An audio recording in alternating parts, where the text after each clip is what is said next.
Jet Airways to Srinagar. That means domestic airport. There are domestic focus at the right. Domestic airport? Oh no. 15 minutes. 15 minutes, okay. To domestic terminal? Go.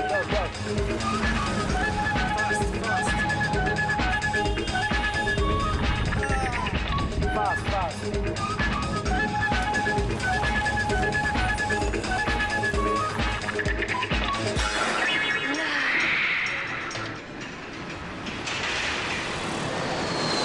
So while my plane soared into the night, flew all the way to the Himalayas and then turned back because it was snowing too much to land, I acquainted myself with the vibrant, bustling melting pot that is Delhi Old Town. There are only a handful of tiny ski resorts in the Himalayas and I was determined to get near them. But with the north blanketed in a wave of snow and blizzards, we had a full 2 days to enjoy the local market food. Our ultimate destination was Gulmarg, a small town which is perched high in the southwestern mountains of Kashmir. When we landed, the roads to the ski resorts were still blocked with snow, but at least that gave us the time to get acclimatised to the altitude in one of the most intoxicating cities in India. Well, we finally made it to Kashmir and Srinagar, its capital city. It's dominated by the Dal Lake that you can see behind me, and it nestles at the foothills of the world's biggest mountain range, the Himalayas.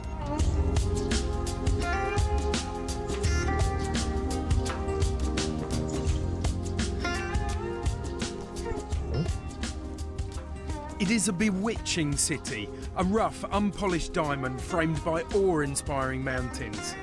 There are beautiful mosques, temples, majestic fortresses, and inevitably games of cricket being played all over the city. I'm told that India has long suffered from a lack of genuine fast bowlers, but slow to medium was more than a match for me. Sadly, beneath all the pleasant bustle, there is another side to this city. There are soldiers almost at every 200 metres, which, when you consider we've done about 40 kilometres, gives you an idea of how many troops they put on the roads. This is the second time we've been stopped, just to run through papers. Kashmir's greatest tragedy is that it has never overcome the trauma of partition. Over 60 years on, the conflict of ownership between India and Pakistan shows no sign of resolution. India now rules 60% of the region, Pakistan the rest. But with an estimated 750,000 soldiers in Indian Kashmir, it would seem that there is no end in sight to this, the world's longest unresolved conflict. Kashmir is the most beautiful place of the world, and it has a considerable tourism potential. But again, because of political reasons, this potential is not being exploited. So once the political problem is solved, Kashmir will become a real tourism destination of the whole world, and we need not any industry other than tourism industry.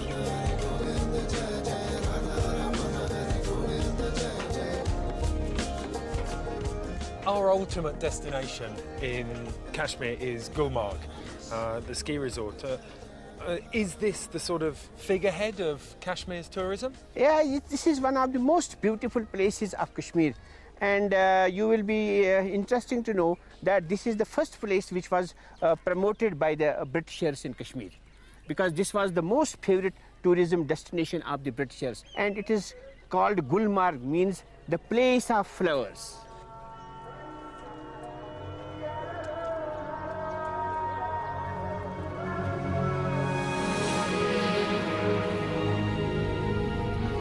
But before I could leave for Gulmarg, I simply couldn't miss one of the highlights of Himalayan accommodation, the Srinagar houseboats.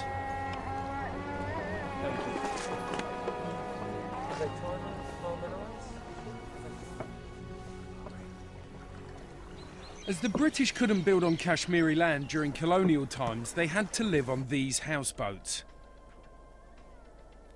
Lucky them. The next morning we set off for Gulmarg, and our bad luck continued when our 4x4 broke down. But by now I knew the mountains were close and my excitement was growing. I've never seen this much snow on my way into a resort. Equal parts terrified and excited. picture's going to be shaking because the cameraman's shivering. It's about -15. There's 6 foot of fresh snow, and we've finally arrived in Gulmarg.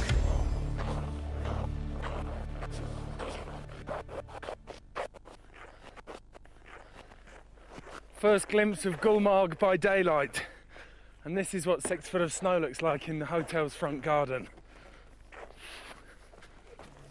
We'd have liked to have taken the only lift in the resort up the mountain, but with that showing no sign of operational life, we had only one choice, and that was to hitch a ride with the ski patrollers.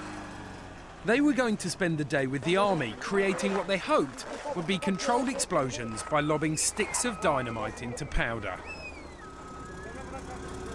We've managed to hitch a ride on Gulmarg's one groomer. We're going to go up to the first station and then watch Brian, James, Mr. Dar and the rest of the guides use the explosives that the army have provided to control the slope. All right, make sure you're secure. If you fall off, you may be killed. All right, this is safe. We're not in Europe anymore. This is loose. Everyone's properly hanging on here. JK thinks it's hilarious. We're just ploughing a groomer through 6 foot of fresh powder. And that one rough snow-capped path constitutes the only prepared slope in Gulmarg. The rest of the resort is loaded with virgin snow. That was my first lesson, I think, in Gulmarg safety. Kind of anything goes as long as you take responsibility for yourself. After 6 long days, I was anxious to get my first taste of Himalayan snow. I already knew that the lifts were notoriously unreliable, but Gulmarg has the highest lift in the world, and my guide Dave Watson was ready to show me the mountain. It's the Himalaya. It's the largest, greatest range in the world. This is really a heli ski experience, but you're riding a gondola. I think when you come here, you need to let go of the expectations of going to most West